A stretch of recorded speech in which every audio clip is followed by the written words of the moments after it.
Not part of that good team? Yep.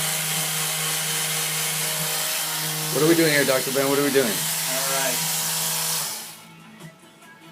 Ariel here, he fell a couple of weeks ago right on his hips on a set of concrete stairs that were wet. So when he slid, he fell right on here. Now, we're using the blocks right now to untorque the spine, and he's been having a lot of soft tissue issues, so we're using the rapid release to break down any scar tissue or any adhesions that are building that are going to limit his range of motion later on. So I love this rapid release. It works really well within a few minutes, breaks down any adhesions. It's ultrasonic, so it works very well. It gives us the good relief that we need here. And again, the primary is being done by the blocks, the adjustments, and it's torqued, it's twisted like a corkscrew, so that's where these blocks come in to take the tension out. You can see how much tension is in his heels. You can see that this leg, and then actually if you could look from above, looking down, you'll see the twisting that's done on here. So this leg, straight, nice all the way down, and we can see what's happening here. Over long periods of time, this distance and the gap between this heel and this heel is going to really strain that low back. It's either going to give us ankle issues, knee issues in the future, or hip replacement.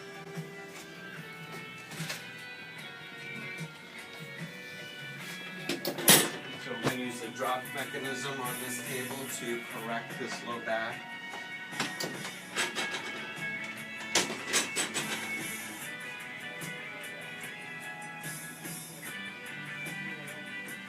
Deep breath in for me.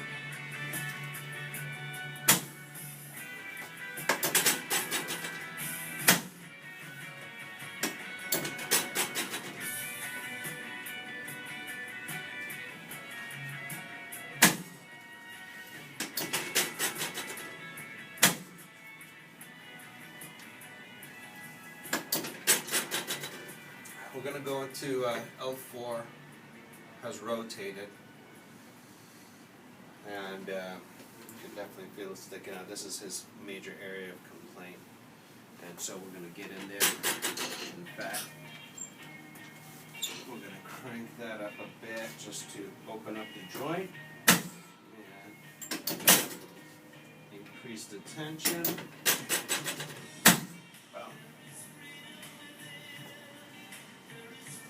Good music in here today.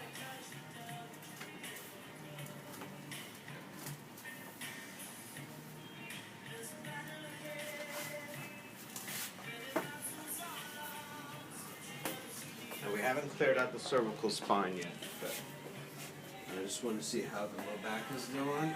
Great. And now we have nice, even heels right there. So we know if he's out of alignment, we'll see something like this, or we'll see something like this. That doesn't tell me that, it's not that his leg is short, it just tells me that there is a discrepancy, there's a torque in that hip, twisting. Men usually like to wear big wallets on one side, so imagine if you're walking around in a high heel shoe and a flat shoe, your hips are going to get altered. Now if you're sitting in your wallet for 8-9 hours a day, it's going to rotate your pelvis. So some of that was going on here. Now we see that there's still a difference here, and that's coming from the cervicals. Can I have you turn your head to the left for me? Okay, you see as he's turning his head, the leg comes more into balance. Can I have you turn your head to right for me? You can see it change as he turns his head, and it actually gets worse. You see that? Back to the middle. So when he turned his head to the left, we know that there's pressure on the brainstem that came off. So right in there, you feel that? Yeah. Alright, so we found his cervicals. We're going to make a Thompson drop. And this is the Thompson table, Thompson drop. Couple cool things we have about this headpiece is we can take the rotation out. So he's got some rotation in there. And then we're going to laterally bend his head because we're counter, we're mirror imaging what his head was. So he's like this, I'm changing it to like this, and we're just going to go right into that and make that drop. One more. Good, last one. My drops get lighter as the third one, but very specific, using this part to drive that in and forward. We look up here, you'll see that there's a nice cervical curve in the spine. We want to get that curve back. That's really important for the head weights. If we don't, you come into these phases of degeneration, and over here you'll see that weight bearing, irregular weight bearing, will start to wear and tear your discs. This could go unfelt for years, and then you work your way down that path. So when we're adjusting, we're driving the spine forward. We always want this curve to come back, and that's why I like the drop mechanism. I'm going into his lower cervicals. I can feel C5 and driving that forward.